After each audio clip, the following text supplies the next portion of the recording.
Hello बच्चों, IIT JEE maths academy में आप सभी का स्वागत है। उम्मीद करते हैं सभी बच्चे अच्छे होंगे और सभी की तैयारी बहुत अच्छे से चल रही होगी जेईई एडवांस को लेकर के। वेल, हम रैंकर प्रैक्टिस सीरीज में आज की इस वीडियो में डिस्कस करेंगे अपना डे 15 का टास्क, डीपीपी नंबर 15। ठीक है, तो इसमें क्या है, हमारे पास 10 प्रॉब्लम्स दे रखी है डीपीपी में। सिंगल करेक्ट प्रॉब्लम देखते हैं, 1 2 3 है ना, 3 सिंगल करेक्ट प्रॉब्लम्स है। मल्टीपल करेक्ट की बात करें तो 2 मल्टीपल करेक्ट, देन एक पैराग्राफ है, देन हमारे पास 3 न्यूमेरिकल टाइप ऑफ प्रॉब्लम्स है। बाद में क्या है, इसका आंसर की यहाँ पर दे रखा है। ठीक है, नाउ से स्टार्ट करते हैं फर्स्ट प्रॉब्लम से। क्या दे रखा है आपके पास में, इसको समझो ध्यान से। A circle is drawn through the point of intersection A and B of this curve. इस कर्व को अगर आप ध्यान से देखो तो parabola and the line y minus of root 7x। ठीक है, the tangent to the length of the tangent drawn from the origin to the circle is equal to. ठीक है, तो हमसे लेंथ ऑफ टेंजेंट पूछा गया सर्कल पर, origin से ड्रॉ की गई है। अब देखो इस बात को अगर आप बहुत ध्यान से समझे, पहले तो देखो आप इस वाले डायग्राम को समझिए। √2x² plus √3y plus of √5x plus 8 बराबर 0। ध्यान से देखें तो ये एक पैराबोला लिखा हुआ है। पैराबोला किस टाइप का है, x² is equal to 4ay type का, है ना। तो अगर मैं एक रफ डायग्राम बनाऊं, मान लेते हैं कि रफ डायग्राम कुछ ऐसे बना लिया मैंने। ठीक है, एक लाइन कुछ ऐसे ड्रॉ की गई, ये लाइन आ गया। अब एक सर्कल ऐसे ड्रॉ किया गया इसके पॉइंट ऑफ इंटरसेक्शन से। ठीक है ना, अब क्या किया हमने, यहां से अगर एक टेंजेंट ऐसे ड्रॉ करें, ठीक है, तो अगर ये टेंजेंट अगर ड्रॉ की जाए, तो मान लो कि ये ओरिजिन है, तो यहाँ से एक टेंजेंट ड्रॉ की गई, तो हमें लेंथ ऑफ टेंजेंट निकालना है, ओटी फाइंड आउट करना है ओरिजिन से। ठीक है, अब मान लो कि ये ए पॉइंट पे जाके कट कर रहा है और ये बी पॉइंट पे जाके कट कर रहा है। अच्छा स्टूडेंट्स, पहले तो एक बात आप समझो, पहले तो सवाल क्लियर हुआ आपको। अच्छा, अब इसमें पहले आप एक कंसेप्ट समझ लो। वैसे मैक्सिमम स्टूडेंट्स को आना चाहिए। मान लो कि अगर सर्कल पे बाहर से कोई एक पॉइंट है, यहाँ से आप ऐसे कॉर्ड ऐसे ड्रॉ करते हैं। ठीक है, मान लो तो ये A1 पॉइंट पे कट कर रहा है, यहाँ E2 पॉइंट है, यहाँ B1 B2 पॉइंट है। पहली बात तो देखो मैं यहाँ लिखता हूँ उसको PA1 इंटू PA2 लेंथ, ये बराबर किसके आएगा, PB2 length into PB1 into PB2। ठीक है, ये जो सेगमेंट आएंगे B1 B2, है ना, PB1 इंटू PB2 बराबर चलते जाएंगे ना। और दैट इक्वल टू कितना आ जाएगा, यहाँ से अगर मैं टेंजेंट ड्रॉ कराऊं तो that is equal to PT² के बराबर आएगा। ठीक, तो पहली बात तो आपको ये समझ में आया कि OT² बराबर मैं क्या एक रिलेशन लिख सकता हूँ, यहाँ से OA इंटू OB, ये लिख सकते हैं, बहुत आसानी से लिख सकते हैं, कहीं कोई समस्या नहीं है। ठीक, अब आपको क्या करना है, OA लेंथ और OB लेंथ निकालना है। यही तो बात रही है हमारे पास में। अच्छा, अब देखो OA लेंथ को आप समझो कि मान लो कि इस पॉइंट के कोऑर्डिनेट में x1 y1 मान लो, और इस लाइन की क्वेश्चन हमारे पास क्या दे रखी है, y is equal to √7x दे रखा है। तो अगर x कोऑर्डिनेट अगर x1 है, तो y कोऑर्डिनेट कितना रहेगा, √7x1 आ जाएगा। ठीक है, अगर x कोऑर्डिनेट इसका अगर मैं x2 मान लूं, तो y कोऑर्डिनेट कितना आ जाएगा, √7 आ जाएगा। कहीं कोई समस्या नहीं है। अगर आपको OA लेंथ लिखना है, तो OA लेंथ में कितना लिखूंगा, √x1² plus of 7x1²। OB length अगर मुझे लिखना होगा तो ये कितना लिखेंगे हम, x2² प्लस ऑफ कितना आ जाएगा, 7x2² आ जाएगा। यहां तक आ गया। ये तो कितना बना हमारे पास में, 8√8x1। तो √8x1 तो यहाँ से जाएगा, मॉड ऑफ x1 लिख लेते हैं। अगेन अगर मैं यहाँ से लिखूं तो √8 मॉड ऑफ x2 यहाँ लिख लेते हैं। मतलब अगर आप ध्यान से समझे तो मॉड ऑफ x1 x2 ऐसे कुछ आ गया ना, ये तो ठीक बात है, कहीं कोई समस्या नहीं है। अच्छा, x1 इंटू x2 आपको निकालना है, तो एक काम करते हैं, इस लाइन को, जो लाइन हमारे पास क्या रखा है, y बराबर और √7x, इस लाइन को इस कर्व के साथ सॉल्व कर लेते हैं। इस कर्व के साथ सॉल्व करेंगे तो x में क्वाड्रेटिक आ जाएगी, x में क्वाड्रेटिक बना लेते हैं। और x1 इंटू x2 क्या लिखा हुआ, उस क्वाड्रेटिक के प्रोडक्ट ऑफ रूट। बस बहुत सिंपल सी बात थी, तो सवाल बहुत आसान हो गया। √2x² तो हमने यहाँ से लिखा, y का वैल्यू कितना आ रहा है, √7x आ रहा है, तो यहाँ से तो कितना आ जाएगा, √21x। ठीक है, यहाँ से कितना है, √5x आया, प्लस 8 बराबर कितना आ जाएगा, 0 आ जाएगा। नाउ उसके बाद अगर समझें तो √7x² √21x ना, पूरा लिखने की हमें जरूरत ही नहीं है। तो इस क्वाड्रेटिक के दो रूट आएंगे, एक रूट x1 होगा, दूसरा रूट x2 होगा, यही रूट होंगे x1 एंड x2। मुझे चाहिए क्या, प्रोडक्ट ऑफ रूट चाहिए, तो प्रोडक्ट ऑफ रूट यहाँ से कितना आ जाएगा, 8 अपॉन, अगर प्रोडक्ट ऑफ रूट निकालेंगे तो कितना है, cy आ जाएगा, तो 8 अपॉन √2 आ गया, है ना, ये आ जाएगा फाइनली। ना उसके बाद अगर समझे तो ओ टी स्क्वायर बराबर इतना आया, हमें ओ टी लेंथ निकालना, तो ओ टी लेंथ कितना आ जाएगा हमारे पास में समझते हैं ना, ओ टी का स्क्वायर करेंगे तो कितना आ जाएगा स्क्वायर रूट, तो यहाँ से तो आ गया 8 आ गया, कहीं कुछ गलती कर दी है क्या?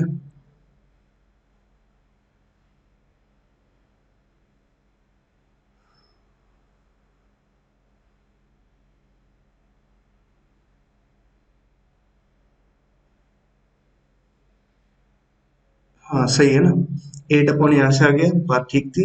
ओ टी स्क्वायर, तो ओ टी अगर मुझे लिखना होगा तो ये आ जाएगा 8 upon under root of under root 2 आया, ये आंसर आया हमारे पास। अब 8 upon under root of 2 into 2 को इसको मैं क्या लिख सकता हूँ, यहाँ से अगर लिखें 4 इंटू 2 तो हमने यहाँ से लिखा, ठीक है, और ये कितना आ जाएगा 2 पावर में आ जाएगा 1/2, अरे 1/4 करके आया, कहीं तो कुछ गलती कर रहे हैं क्या?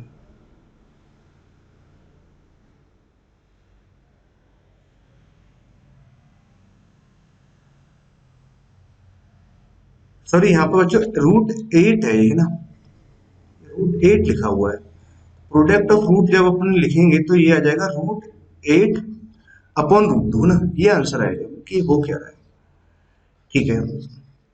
तो कितना आ गया, अब यहाँ से तो आप बहुत आसानी से समझ जाओगे कि 8 तो यहाँ लिखा हुआ है, कैलकुलेशन वाला पार्ट तो 4 इंटू रूट 2 यहाँ से लिखेंगे, रूट 2 यहाँ से कैंसिल हो जाएगा तो 2 यहाँ पर आ जाएगा, ओ टी स्क्वायर 16 आ गया, और ओ टी का जो वैल्यू आ जाएगा कितना आ जाएगा 4 आ जाएगा, क्या आंसर आया, दिस इज आंसर, ठीक है। तो ये ध्यान रखना है, और रूट 8 लिखा था ना, अपना बार बार 8 लिख रहे थे। ओके बच्चों, तो फर्स्ट का आंसर कितना आ गया हमारे पास में, तो लेंथ ऑफ टेंजेंट आ रहा है वो कितना आ जाएगा 4 आ जाएगा, ठीक है। तो क्या दिया हुआ, ऑप्शन डी दिया हुआ, तो फर्स्ट का डी ऑप्शन है, that is correct. I hope आपको स्टूडेंट फर्स्ट क्वेश्चन बहुत अच्छे से क्लियर हुआ होगा ना, बहुत आसान सा प्रॉब्लम था बट बहुत सही प्रॉब्लम है ये ना, इसमें कहीं कोई गलती नहीं करनी चाहिए आप लोगों को, जैसे कि कैलकुलेशन मिस्टेक वगैरह जो थोड़ा सा मैंने ध्यान नहीं दिया ना। चलो ठीक है ना, अगली प्रॉब्लम की तरफ चलते हैं।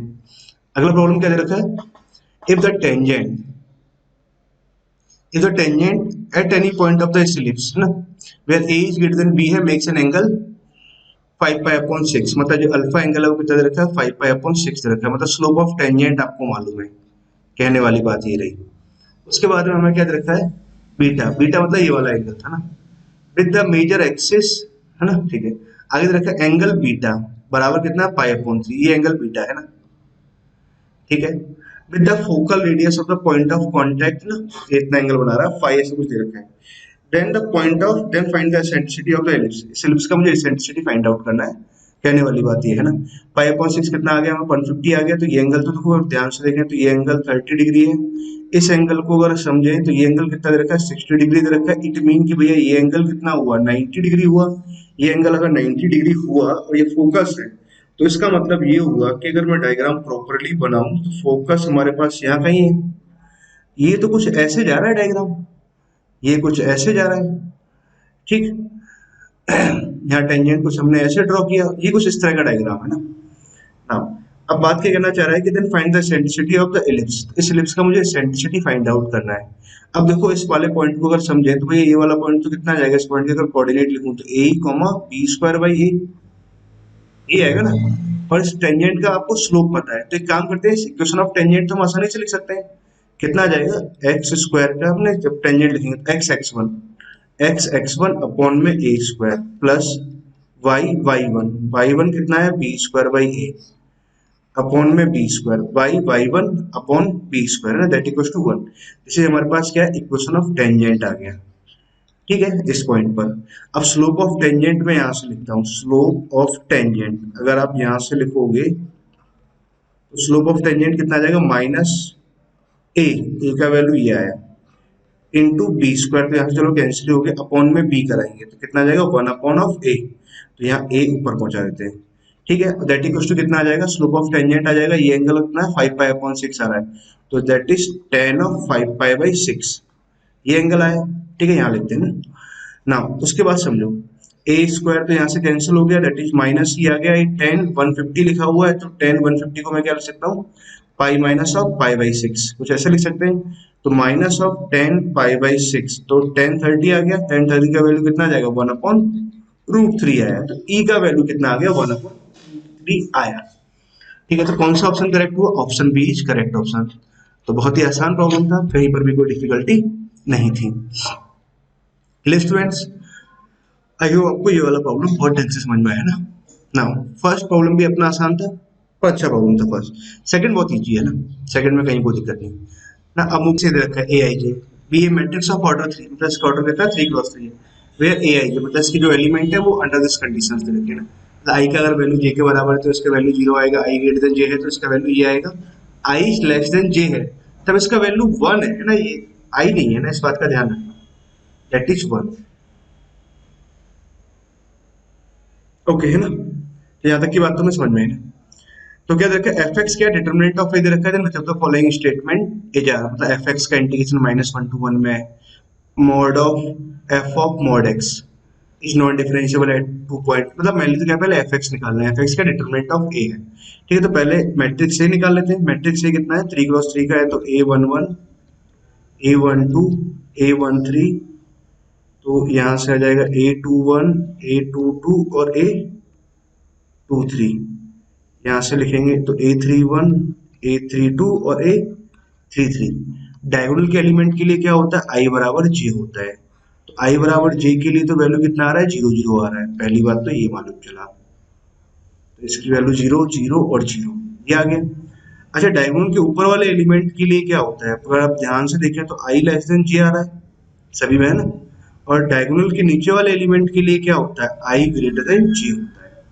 ठीक है, ध्यान से देखें तो I कैसा आ रहा है? जिससे बड़ा आ रहा है, रो वाला जो एलिमेंट है वो कॉलम से ज्यादा आ रहा है ना। ठीक है, अब देखिए अगर I अगर लेस देन जे है तब इसका वैल्यू कितना आ रहा है? 1 आ रहा है, तो मतलब यहाँ पे भी 1 आएगा, यहाँ पे भी 1 आएगा और यहाँ पर भी 1 ही आएगा ना।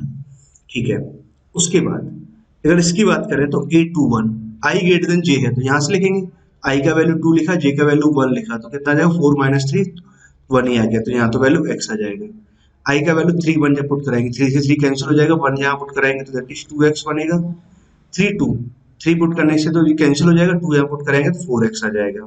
ठीक है, तो ये मैट्रिक्स ए आ गया ना। उसका डिटर्मिनेंट निकालते हैं, तो डिटर्मिनेंट ऑफ ए जब आप कैलकुलेट करोगे तो 0 इंटू समथिंग तो 0 ही हो जाएगा, -1 इंटू ना, इस रो और कॉलम को छोड़ देंगे तो x को उधर मल्टीप्लाई किया 0, यहाँ से कितना आ जाएगा? -2x आ जाएगा, +1 इंटू इस रो को इसको इधर मल्टीप्लाई कराएंगे तो 4x स्क्वायर, उसको इधर मल्टीप्लाई कराएंगे तो 0 हो जाएगा, है ना। मतलब फाइनली ये कितना आ गया हमारे पास? 4x स्क्वायर प्लस में 2x आया। डिटरमिनेंट ऑफ ए ये कैलकुलेट होकर के आया। ठीक है ना, और इसको हमने क्या बोल रखा है? एफ एक्स, तो हमारे पास एफ एक्स इक्वल टू क्या आ गया? ये आ गया, F X is equal to आ गया 4x स्क्वायर प्लस का 2x। क्लियर, ये हमारे पास एफ एक्स आया ना। अब देखो ये तो क्वेश्चन में छोटे छोटे से क्वेश्चन है, एफ एक्स का वैल्यू कितना आ रहा है? 4x स्क्वायर प्लस का 2x आया, माइनस से प्लस इधर जा रहा है तो ये तो ऑड फंक्शन है, इसको ये तो हटा देते हैं। बाकी इसको आप जब लिखोगे तो 2 टाइम्स लिख सकते हैं, इसको 0 to 1 लिख सकते हैं। ठीक है, 4 को बाहर ले लेते हैं, एक्स स्क्वायर डी एक्स, इसका इंटीग्रेशन कितना है? x3/3, upper limit lower limit put कराएंगे तो फाइनली इसका वैल्यू कितना आएगा? 1/3 आ जाएगा, तो कितना है? 8/3 आया। तो फर्स्ट ऑप्शन तो कैसा आ गया? एकदम करेक्ट आया।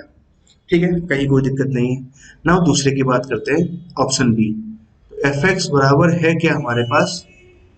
4x स्क्वायर प्लस का 2x ये है, तो एफ ऑफ मॉड एक्स की अगर बात करें तो भैया ये आ जाएगा 4 mod of x square 2 mod x. अच्छा, पहली बात तो समझो आप student, F of mod x क्या होता है? एफ ऑफ मॉड एक्स का डायग्राम कैसे ड्रॉ करोगे? मान लो कि ये आपके पास ना एफ एक्स का डायग्राम है, ठीक है, तो फर्स्ट एंड फोर्थ में जो भी डायग्राम है उसका आप मिरर इमेज ले लोगे with respect to X axis, sorry Y axis, तो ये कंप्लीट जो पोर्शन आया that is graph of F of mod X. तो जिन बच्चों को नहीं पता है वो लोग ध्यान रखें, एफ ऑफ मॉड एक्स का डायग्राम कैसे ड्रॉ कराएंगे? पहले आपने एफ एक्स का डायग्राम किया, ड्रॉ किया, तो 0 से पास कर रहा है, एक एक्स का वैल्यू कितना आ जाएगा हमारे पास? -1/2 आ जाएगा, मतलब यहाँ कहीं आ जाएगा। मतलब एफ एक्स का डायग्राम तो कुछ ऐसे जा रहा है। ठीक है, अब मुझे एफ ऑफ मॉड एक्स का लिखना है, तो फर्स्ट एंड फोर्थ में जो भी आ रहा है उसी का आप मिरर इमेज लोगे, तो फर्स्ट एंड फोर्थ में यही आया तो इसका मिरर इमेज लेंगे, तो कुछ ऐसे आएगा, यहाँ शार्प कॉर्नर बनेगा। ठीक है, तो ये इसका डायग्राम आया। अब क्या है? ये आया एफ ऑफ मॉड एक्स का डायग्राम, कंबाइंड है ना ये जो वाला पोर्शन, ये पूरा मतलब एफ ऑफ मॉड एक्स का डायग्राम है। अब इसका अगर मैं मॉड लूंगा तो नीचे तो एक्स एक्सिस के नीचे कुछ है ही नहीं जो ऊपर जाए ना, तो this is the graph of, इसका भी यही आ गया, मॉड ऑफ एफ एक्स का ग्राफ ये आ गया। Is non differentiable eight 2 point, ये गलत हो गया, मतलब ये सिर्फ एक ही पॉइंट पे कैसा है, नॉन डिफरेंशिएबल है। ओके बच्चों, आई होप को फर्स्ट सेकंड ऑप्शन भी क्लियर हुआ।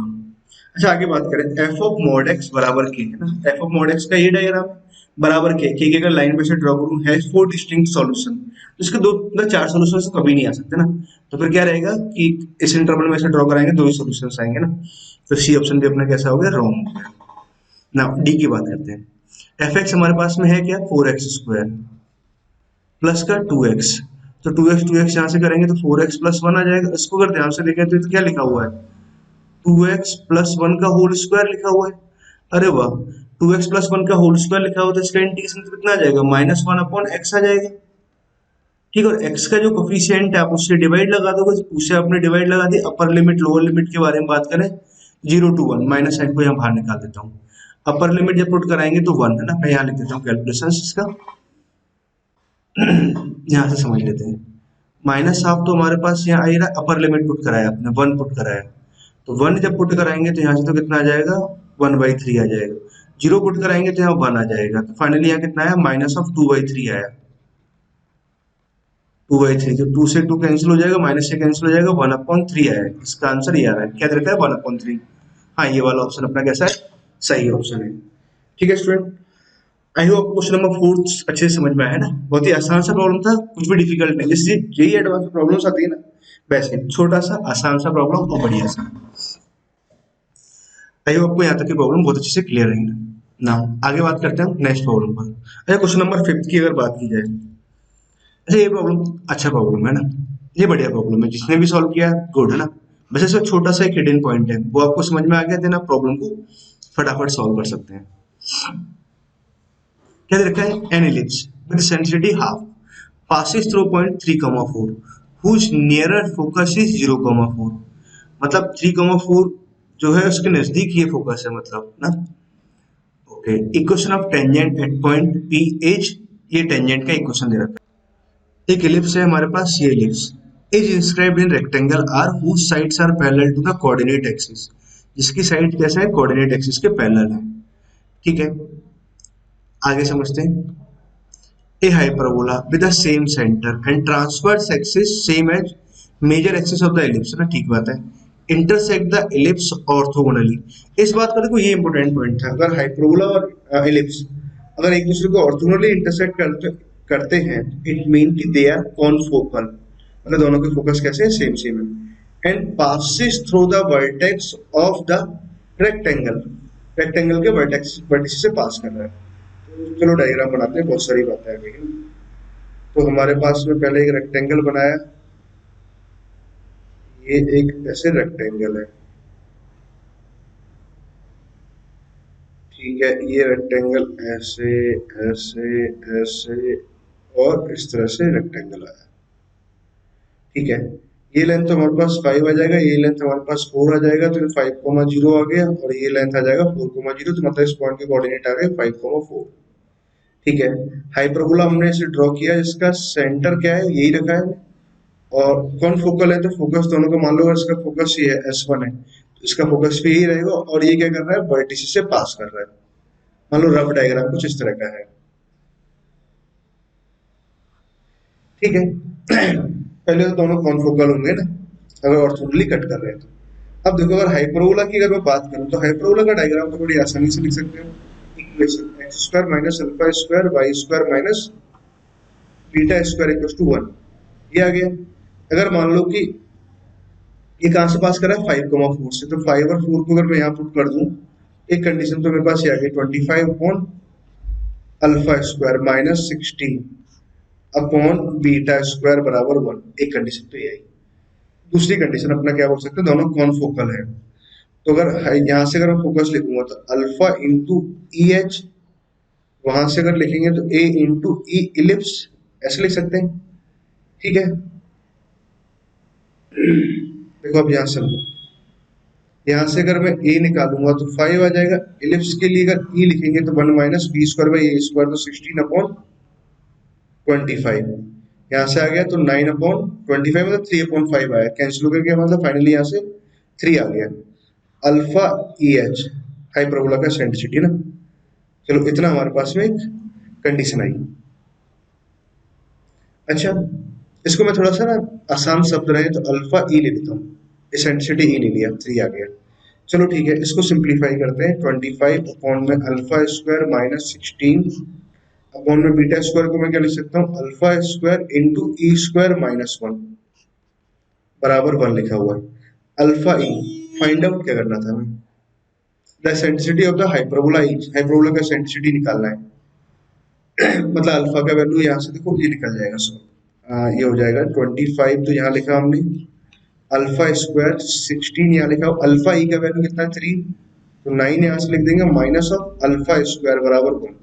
तो एक काम करते हैं, अल्फा में एक इक्वेशन ये आ गया, यहाँ से अल्फा कैलकुलेट करेंगे, अल्फा की वैल्यू को यहाँ पुट कराएंगे तो हमारे पास एसेंट्रिसिटी निकाल सकते हैं। या फिर चाहे तो अल्फा को ही एलिमिनेट कर देता हूँ ना, अल्फा का वैल्यू कितना आ जाएगा, एसेंट्रिसिटी डायरेक्ट ही कैलकुलेट कर लेते हैं। ठीक है, तो अल्फा का वैल्यू कितना आ गया, 3 अपॉन ई आया। चलो तो डायरेक्ट पुट करते हैं, 25 तो मैंने यहाँ लिखा, अल्फा का वैल्यू हम लिखेंगे 3 अपॉन ई, तो 9 अपॉन ई स्क्वायर। ठीक है, minus sine, minus sine 16 alpha 9 तो यहाँ लिखा हुआ, अल्फा का वैल्यू कितना आ जाएगा 3 अपॉन ई, तो ये तो बन जाएगा 9 आ जाएगा, अपॉन में कितना आ जाएगा ई स्क्वायर आ जाएगा, बराबर में 1 आ गया। ठीक है, इसको सिंप्लीफाई करना है ना अल्टीमेटली।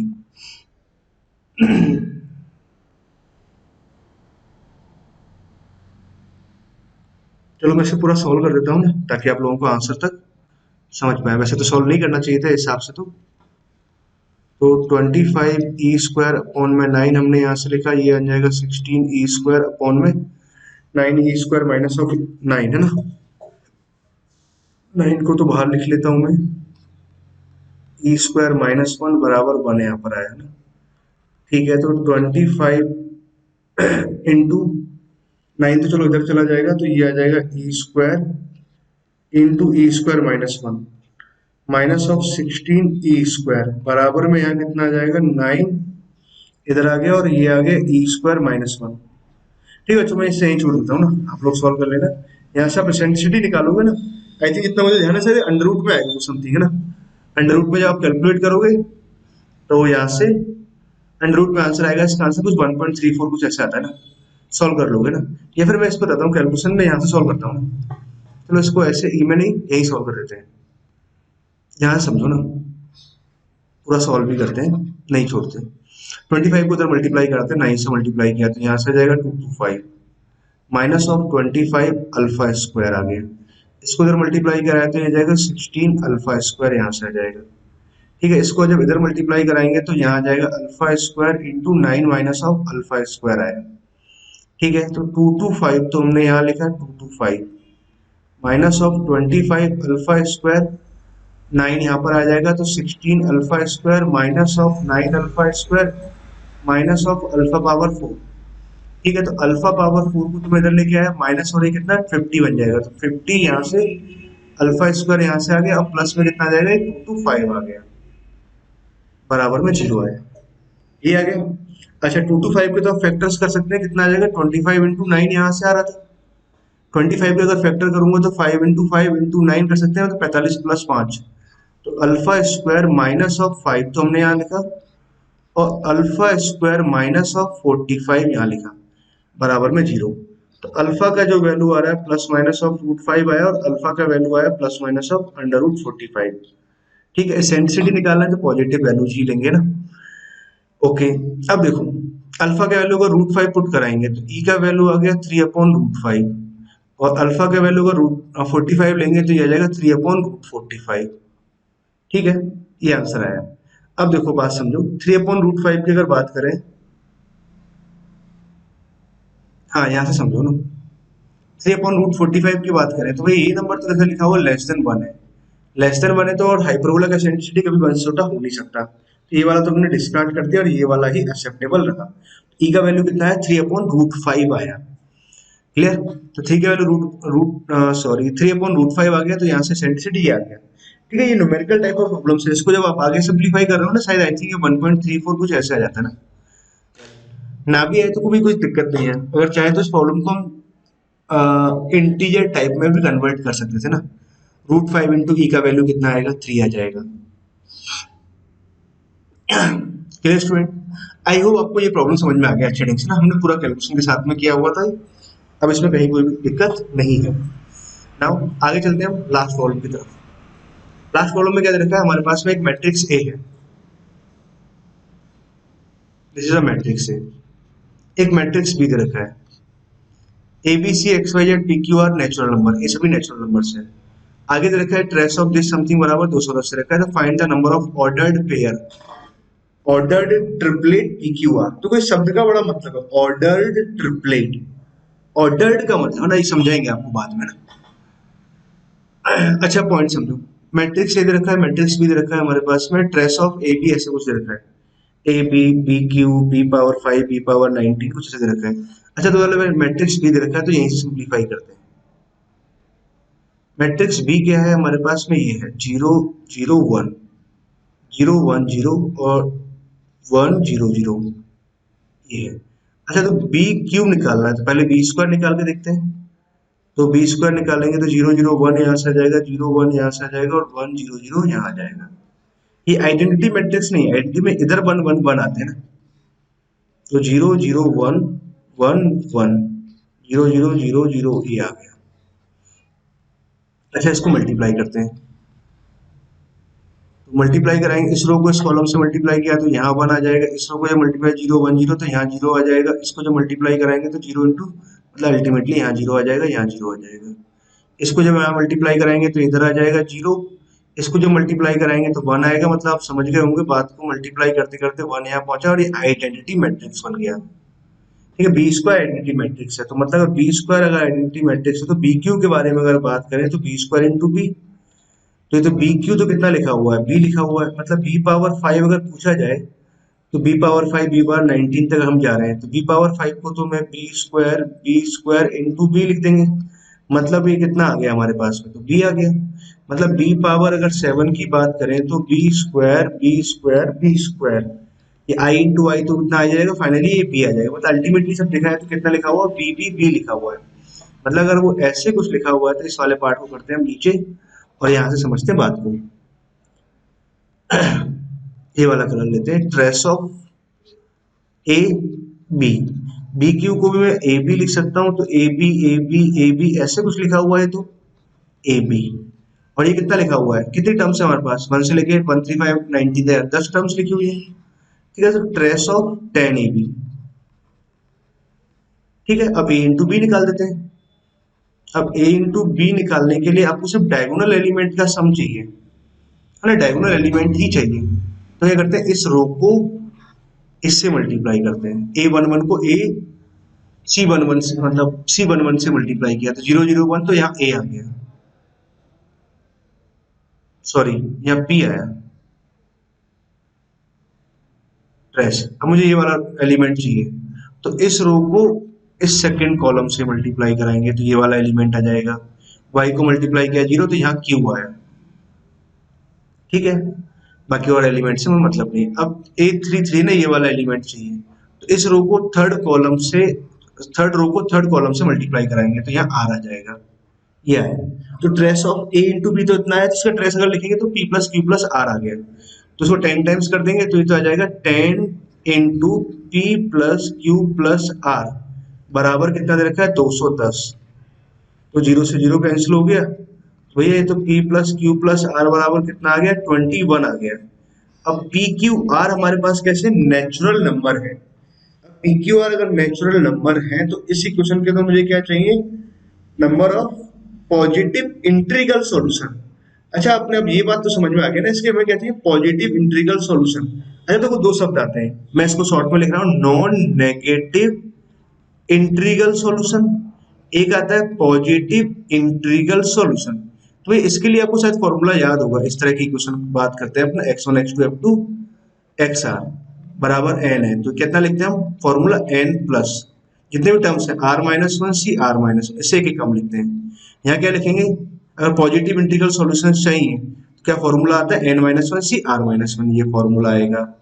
ठीक है, तो पॉजिटिव इंटीग्रल सॉल्यूशंस निकालने में कितना आ जाएगा, 21 माइनस सी 3 माइनस वन, तो कितना आ गया, तो 20 C2 आ गया। और 20C2 को तो मैं कितना लिख सकता हूँ, 20 19 अपॉन में 12, तो यहाँ से कैंसिल हो गया 10 और ये कितना आ जाएगा 190 आ गया। मतलब अगर इसके मुझे पॉजिटिव इंटीग्रल सॉल्यूशन चाहिए कितना आएगा 192 आएगा, number of positive integral solution. जितने सॉल्यूशंस आएंगे उतने ही मेरे पास में क्या आ जाएंगे, ऑर्डर्ड पेयर आ जाएंगे। मतलब जैसे मान लो इसका एक सॉल्यूशन की बात करूं मैं, एक 21 चाहिए तो यहाँ 19 ले लिया, ठीक है। अब मान लो इसको 119 और 1 लिखे तो ये अपने आप में डिफरेंट सॉल्यूशन है, ये ऑर्डर्ड आ रहा है ना, ठीक है। तो मतलब 1119 एक सॉल्यूशन आया, 119 1 लिखा वो अपने में डिफरेंट सॉल्यूशंस आया ना, ऑर्डर्ड है ना, तो ये ऑर्डर इंपॉर्टेंट है। तो नंबर ऑफ ऑर्डर्ड सॉल्यूशंस की अगर बात करें कितना आ जाएगा 190 आ जाएगा। तो नाइन्थ का जो आंसर आया वो कितना आ रहा है 190 आंसर आ रहा है। नाइन्थ का आंसर कितना आ रहा है 190, 190 नाइन्थ का आंसर 190 सही है। नाउ लास्ट प्रॉब्लम देखते हैं 10th। ओके, इस वाले प्रॉब्लम को समझो, ये भी बढ़िया प्रॉब्लम है। क्या रखा है इन ट्राइंगल एबीसी लाइट, तो वो आपको एक बात तो समझ में आ गई